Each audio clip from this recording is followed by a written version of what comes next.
if it isn't his. I'm not saying that anyone should do this today. I'm arguing that our laws can't be based on selective and misleading interpretations if we're going to use religion to control pregnant women. The problem isn't faith. The problem isn't faith. Using faith as a weapon to take away someone's bodily autonomy is not acceptable. What does reproductive justice mean? The right to have a baby, the right to not have a baby, and the right to raise a child in a safe and supportive place. People with disabilities deserve all three, but these bills take away our choices, put our lives in danger, and make us afraid of getting medical care that many of us need to stay alive.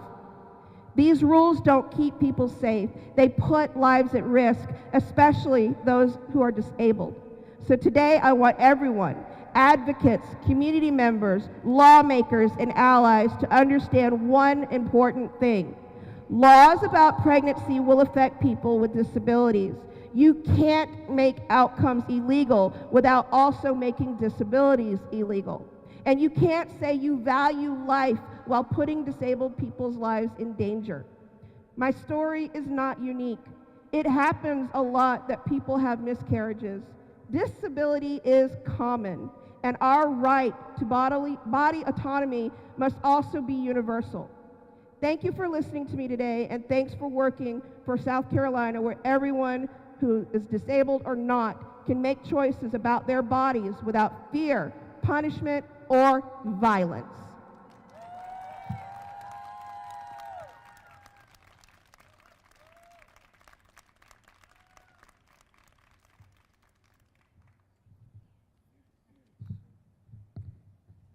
Everybody give it up for Angel one more time. Our next speaker today is going to be Lynn Teague. Please give her a round of applause as she comes up these glorious steps. Thank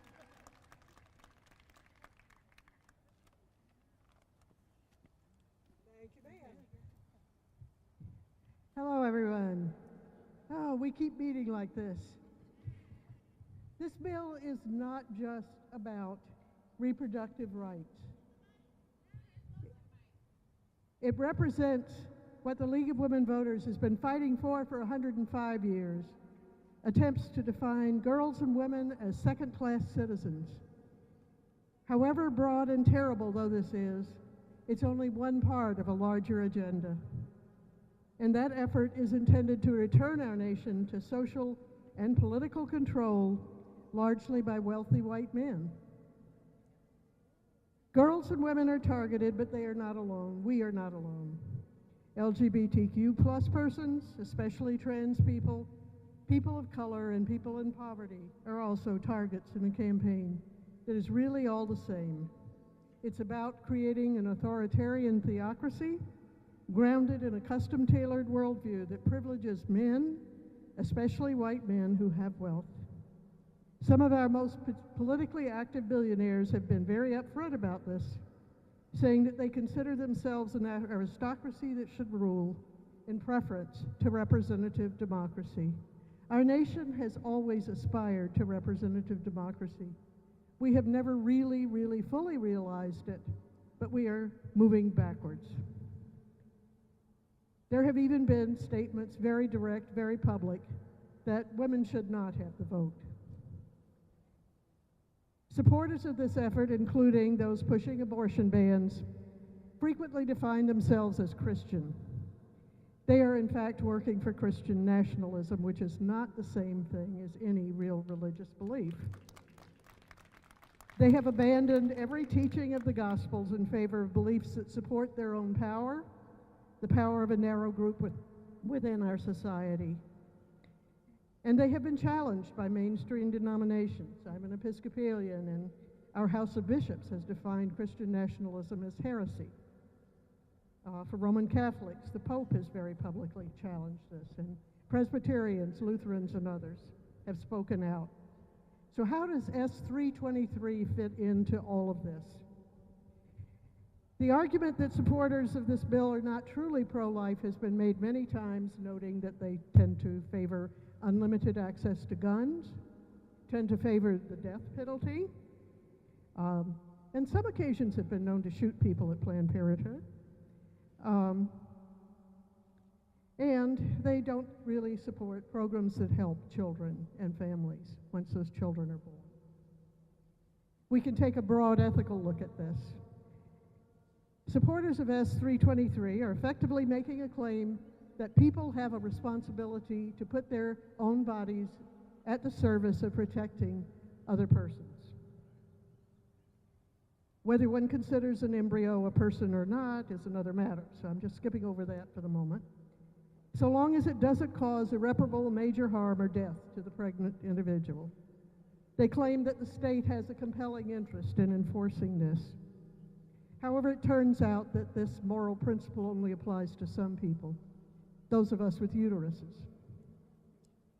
This can be compared with organ donation. The people who sponsor S-323 have not been fighting to make organ donation more accessible, certainly not mandatory, although that would be a morally comparable position to saying that everyone has a moral obligation to put their bodies at the service of others. That isn't what they're about. They're about controlling people. Even the National Institutes of Health have documented that even for the dead, even for a corpse, our ethical consensus is that bodily autonomy and personal dignity require the consent of the person whose organs are to be used. S-323 would deny pregnant persons that autonomy and that dignity. Those who can become pregnant would have fewer rights than men, and frankly, even fewer rights than any corpse. S-323 also reaches out to affect not just people who might choose to have an abortion. This is a bill that would affect every pregnancy. Every pregnancy runs a risk of miscarriage. S-323 provides that every non-emergency premature delivery after 19 weeks must be performed in a hospital with a NICU and 2 doctors present.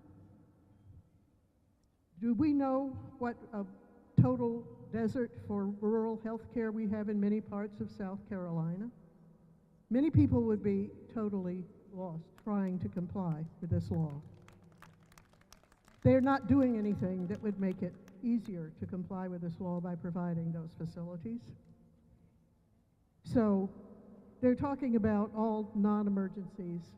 And what is an emergency? There's a definition of an emergency in the bill, and it's imminent death of the mother or potential loss of a major bodily organ and function.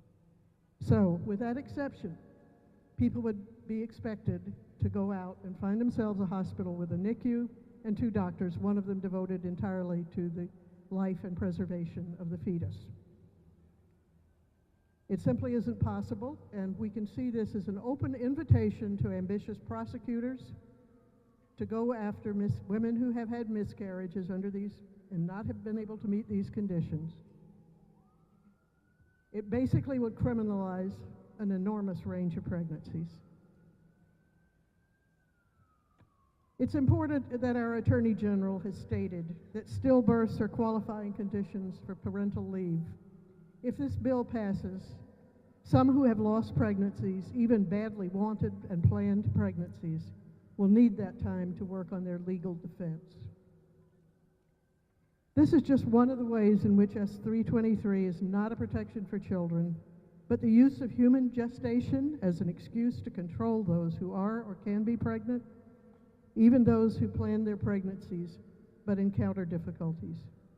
The South Carolina General Assembly has no moral right to inflict the dangerous wishes of an extreme minority of its citizens on all of this. Thank you.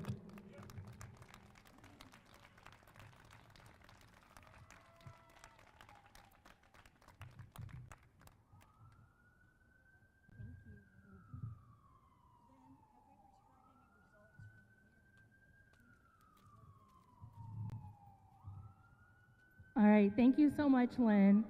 And next we're going to hear from the Party for Socialism and Liberation, Samantha Rainwater.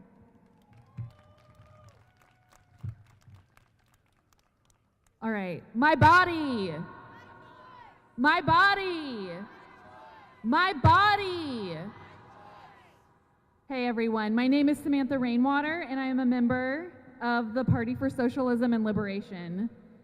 So let's focus on that last word, liberation. We're here today concerning the liberation of women and people who can become pregnant, because SB 323, despite its name, is a bill that is designed to attack the liberation of women in our entire working class. It is a bill that will cruelly force women and children to give birth regardless of the circumstances around conception, regardless of what happens over the course of a pregnancy, regardless of fatal fetal abnormalities, regardless of health impacts or fatal complications to the pregnant person.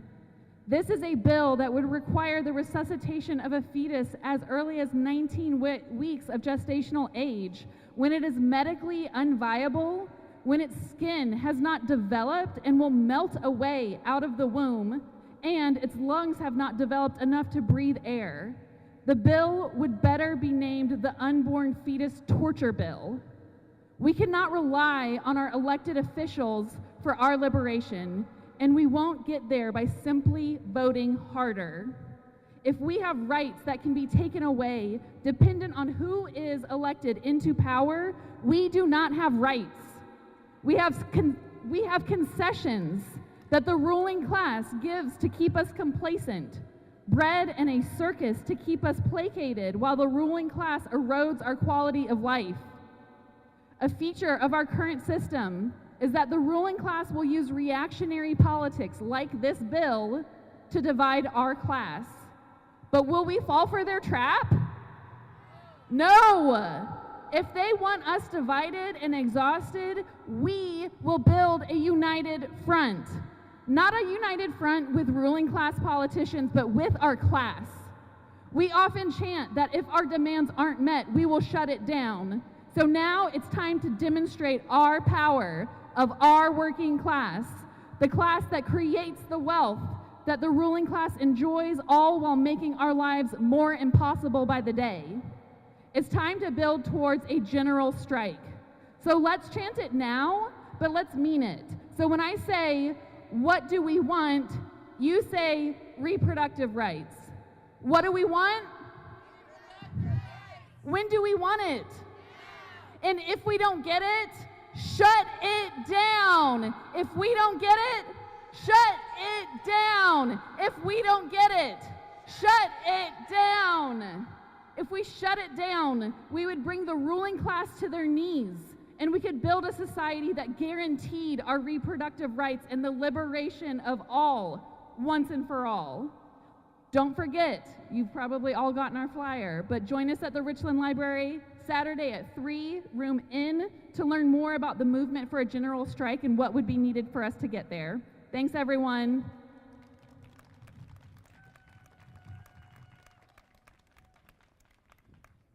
Thank you so much. All right, our next speaker coming up is Savannah Sparks.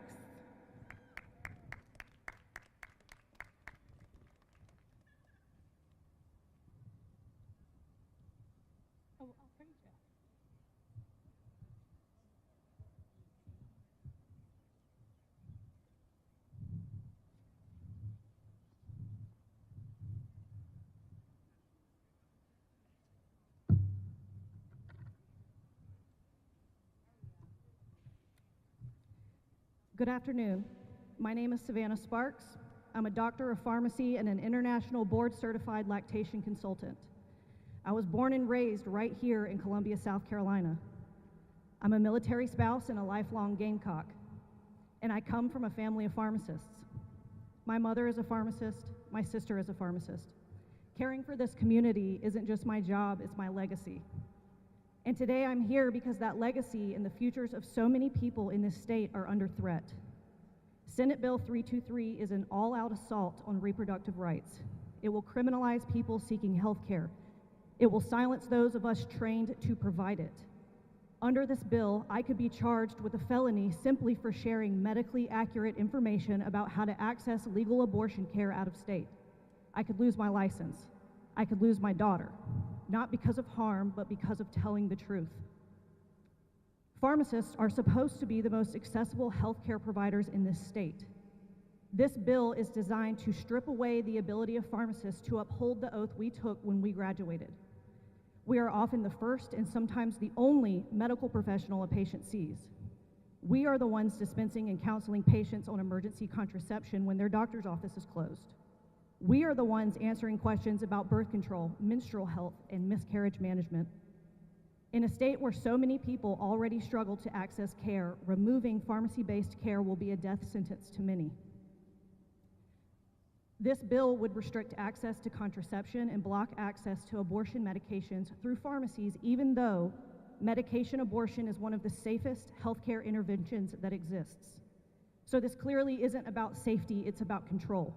And it endangers every single patient who relies on pharmacists for timely care, especially those who cannot afford to travel, who live in rural areas, or who are already marginalized by a system that fails them. It certainly won't retain quality providers when many are either relocating out of state or changing careers altogether. That's the reality they want. Healthcare providers living in fear, patients suffering silently, information treated like contraband, and women forced into dangerous situations because this state refuses to trust them with their own lives. But here's what they don't understand. Their fear tactics won't work on people powered by purpose. We know banning abortion doesn't stop abortion, it just stops safe abortion. We know this bill will harm people, especially the most vulnerable, and we are not staying silent. I'm also here as a mother. My 6-year-old daughter is in this crowd today. I brought her with me because I want her to see that doing the right thing is sometimes uncomfortable, but you do it even when you're scared. Good job, Mama. Thank you. I want her to know that her body is hers, her voice belongs to her, and that the people making laws about her future should care more about her well-being than their political platform. I love this state. I want my daughter to grow up believing South Carolina is a place where science matters, compassion matters, and women matter. But bills like S323 are making that nearly impossible, not because they change who we are, but because they reveal who those in power are willing to sacrifice. To everyone here today, thank you. Thank you for showing up, for speaking out, and for pushing back against cruelty with truth and isolation with community. They want us quiet and afraid. Instead, we are loud and united. We will not be criminalized for sharing healthcare information. We will not allow science to be outlawed. We will protect each other and refuse to let this state weaponize our bodies. South Carolina is not beyond saving, but that depends on us, and the work starts here together. Thank you.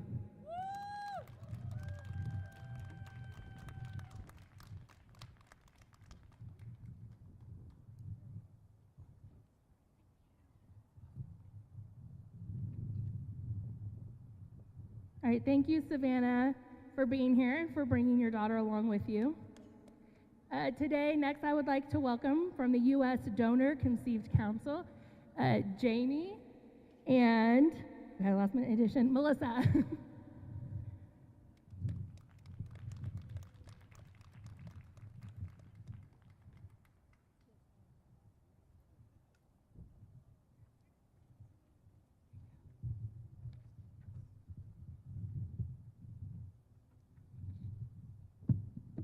Hi guys, I'm Jamie, and this is Melissa with the U.S. Donor Conceived Council. We are a nonprofit that represents the needs and interests of people born through assisted reproduction. So we represent the needs and interests of people born through assisted reproduction, and this bill would honestly prevent our very existence. S323 is a ban on IVF, regardless of what they argue. All personhood bills are fundamentally a ban on IVF. Those two things cannot coexist. There is no such thing as ethical IVF or a way to practice IVF that does not result in the discarding of embryos. It's just not possible. Additionally, they are arguing that a bill that would prevent our very existence is the protection of our community.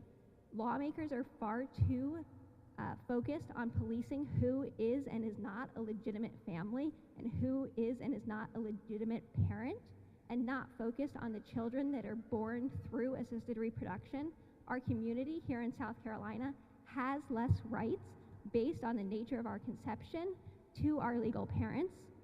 Outdated laws fail to fully recognize our families, leaving children vulnerable. Parentage, which is the legal recognition of the parent-child relationship, affects many, many things, including custody, inheritance, and the access to benefits like health insurance. Children here in South Carolina need equal rights to their parents, and the laws need to be updated to acknowledge parents from day one. That is the way that our community could be benefited by changing laws. Preventing our very existence does not and will never protect our community. Thank you, guys.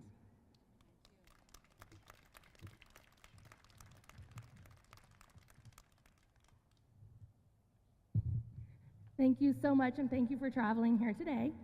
Next, next I'd like to welcome Casey Freeman.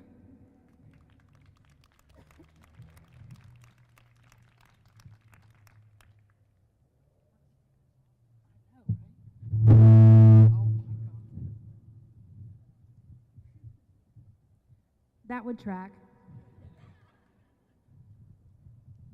All right, let me do this and not fall. I stand on these steps once again, sharing my life experiences, hoping for a shred of humanity from our lawmakers, and that they will serve us, their constituents, rather than themselves and their personal faith. 7 years ago, I experienced a high-risk pregnancy here in South Carolina. At 7 months pregnant, I was diagnosed with a DVT blood clot in my left leg, spanning from my hip to my kneecap due to factor V Leiden and May-Thurner syndrome. For the remaining 8 weeks of my pregnancy, I was prescribed blood thinning injections 3 times daily. I cannot imagine the stress of enduring my high-risk pregnancy, knowing that should I miscarry, as I was more likely to, I would have to grieve the loss of my very wanted child alongside a murder investigation.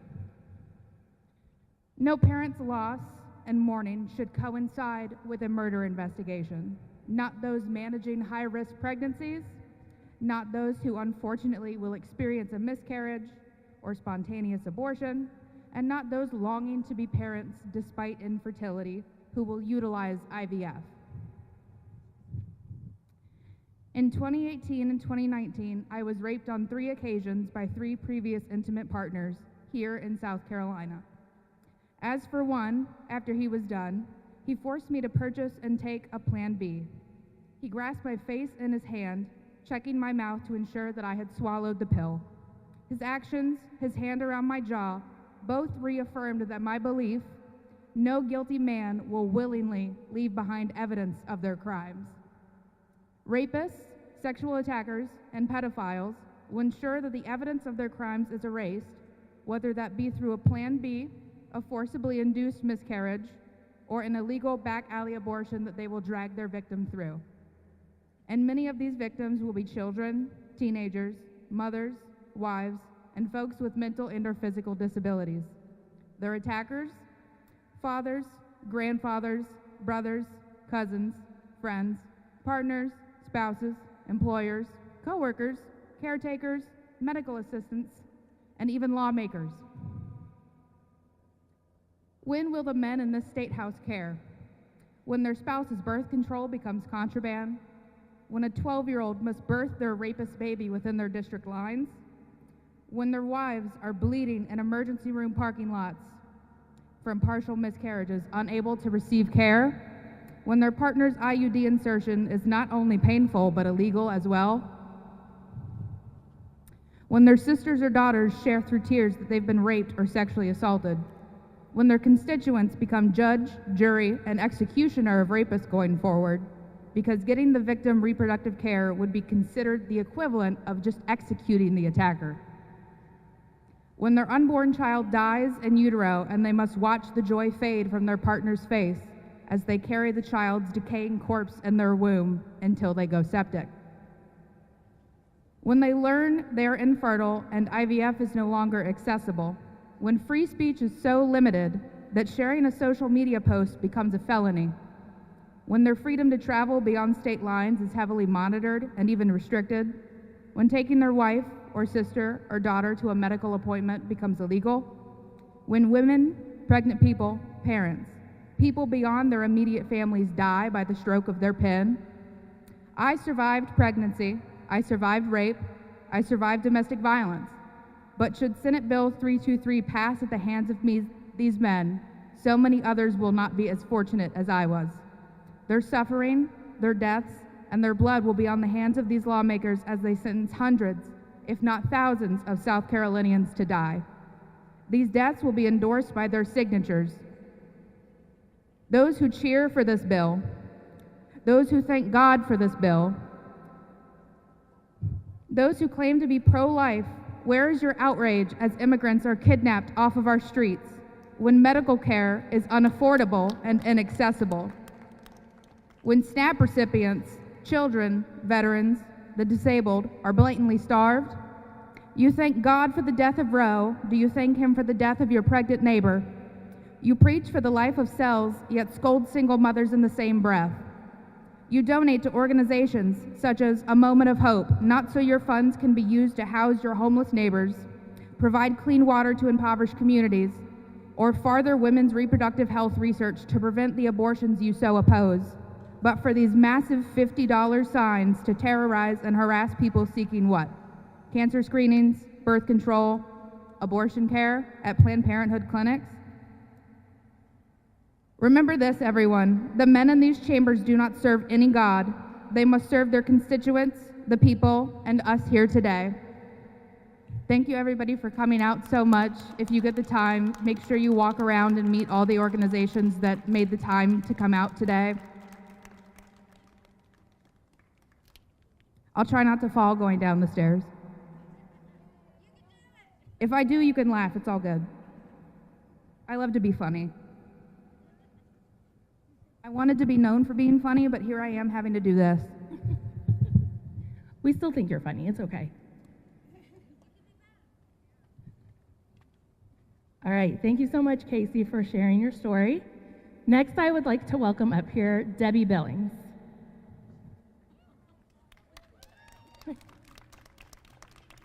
Make you get right to work.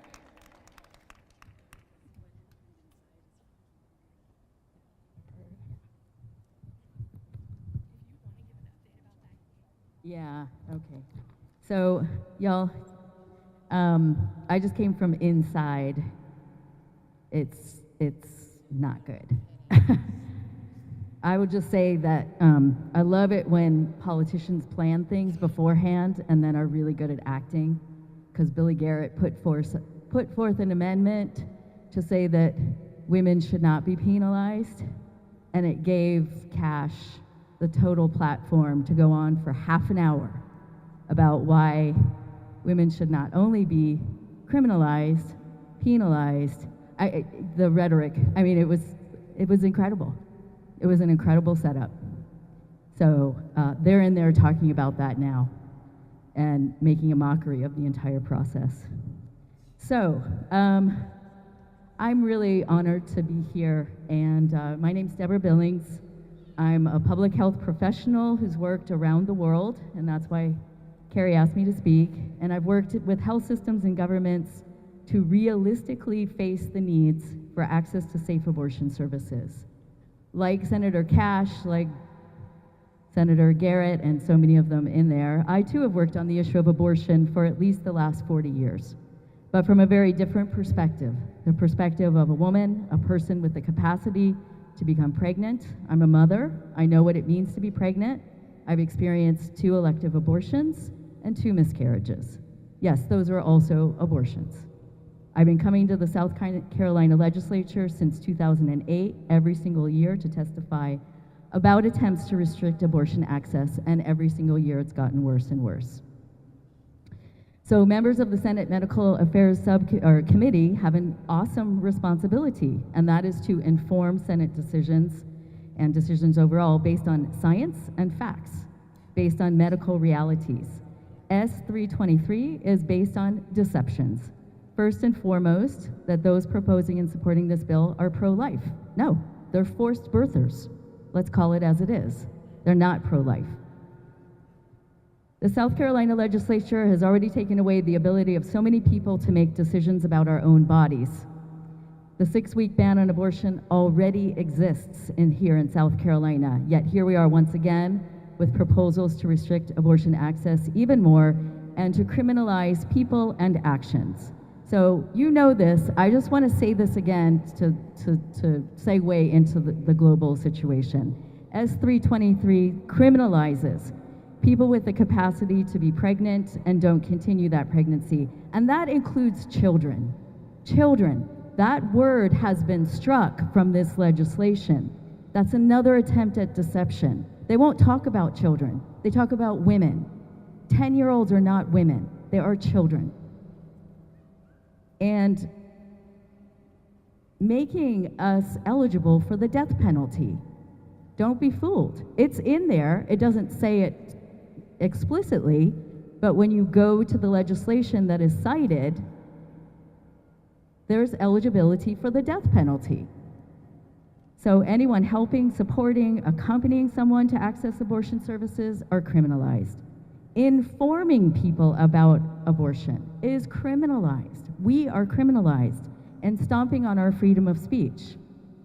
S323, if passed, writes into law the obligation of schools to subject children to an animated video of human development filled with inaccuracies and disinformation.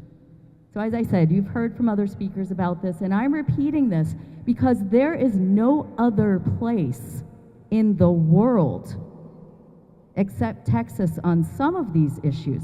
There's no country, there's no province in the world with such a long list of people and actions that are criminalized all at once. And I checked with friends around the world to make sure that I was making an accurate statement here. So nowhere in the world has collated so many bans into one. So what happens when abortion is criminalized? Meaning women, that's how they wrote it into the legislation, and doctors are criminalized. Women who, let's be clear, anyone who has the capacity to be pregnant and can afford a private physician or to travel elsewhere will always have access. So let's be clear again about who we're talking about, who's most affected. We know who, people living in precarious financial situations, people experiencing poverty, and that's the pattern around the world. So Mexico, I have spent many years of my life working and living in Mexico, working on efforts to decriminalize abortion, and was just there at the first part of this year. So before the Supreme Court decriminalized abortion in 2023, I want everyone to know this. You need to walk away with this fact. In 2023, the Federal Supreme Court of Mexico decriminalized abortion. It ruled that criminalizing abortion, quote, violates the rights of women and people with the ability to gestate. That's language from the Supreme Court of Mexico, okay? Shout out to Mexico, seriously. I mean, in a documentary that I helped to create called Las Libres, La Historia Después, we document the cases of different women who were found, quote unquote, guilty of abortion and incarcerated.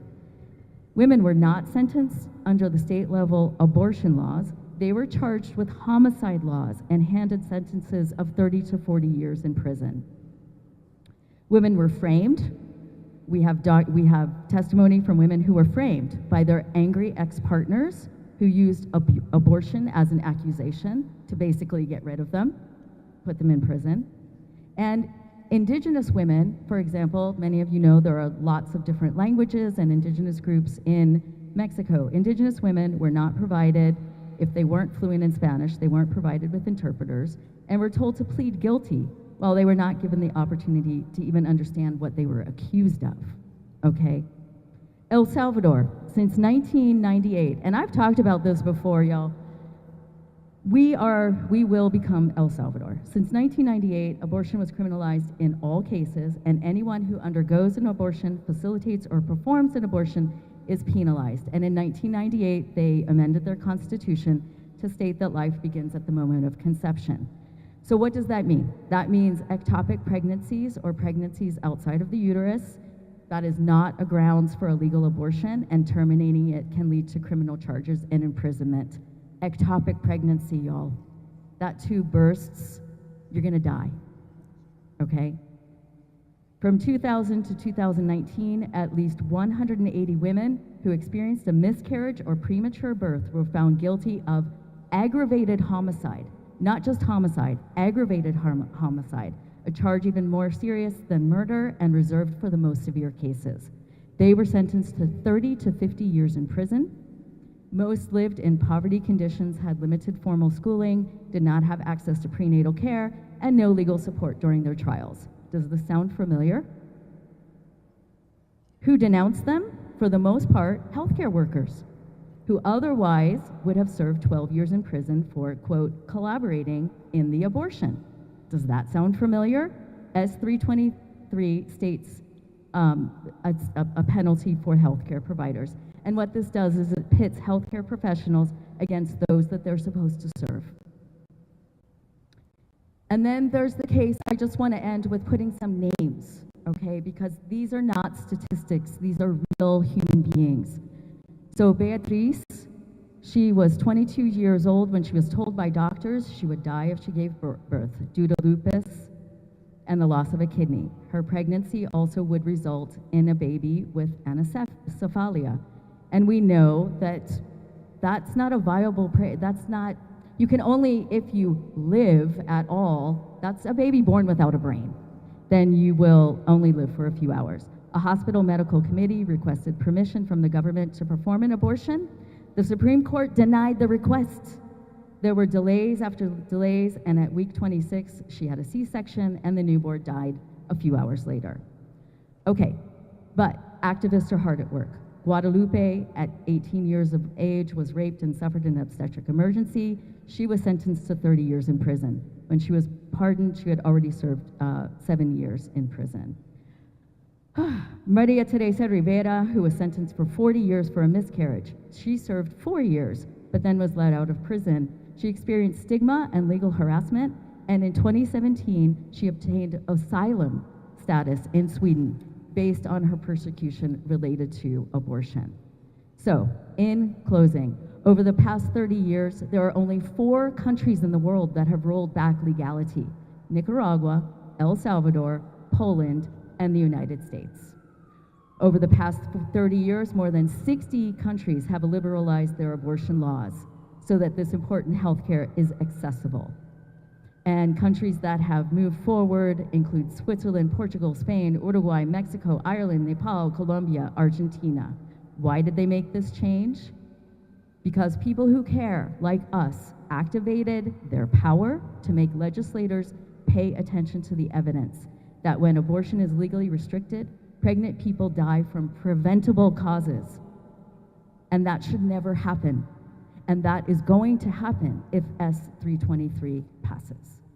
So thank you for the time. I probably took a little bit longer, but thank you for listening and for this space.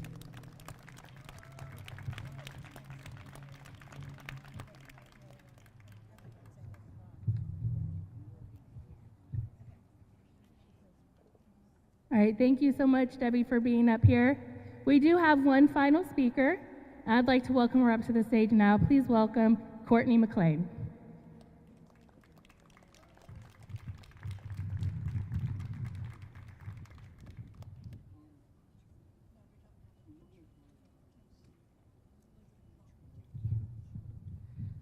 Our body, our body, our body.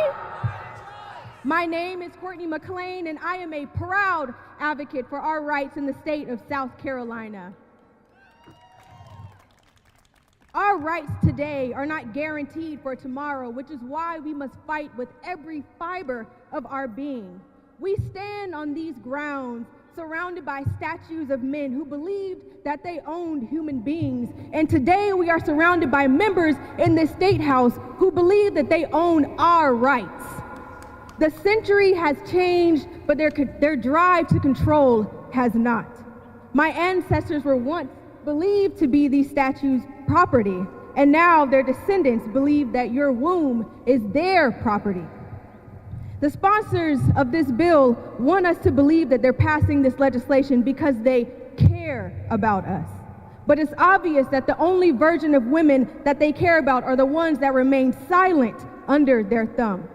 And a message to the men inside: if you truly cared about women and children in this state, give us food to eat on our tables.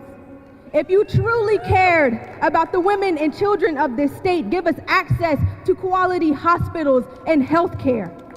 If you truly cared about the women and children of this state, give us access to affordable child care, because not everyone has the luxury of getting a nanny.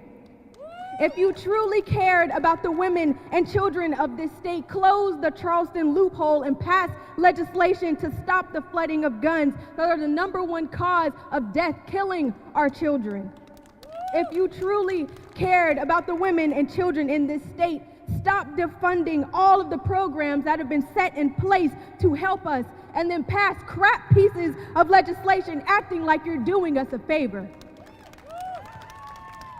But they won't do this because they do not care about our life, our children's life. They care about control over it. But what we are going to say here today is that we are going to say no to their control. Regardless of the vote today, we will be back in 2026, and we will be back every single day after that to ensure that our rights are being upheld now and forever. So I want to end with a quote that I found very moving. Scream now so that one day, 100 years from now, another sister will not have to dry her tears wondering where in history she lost her voice. Thank you.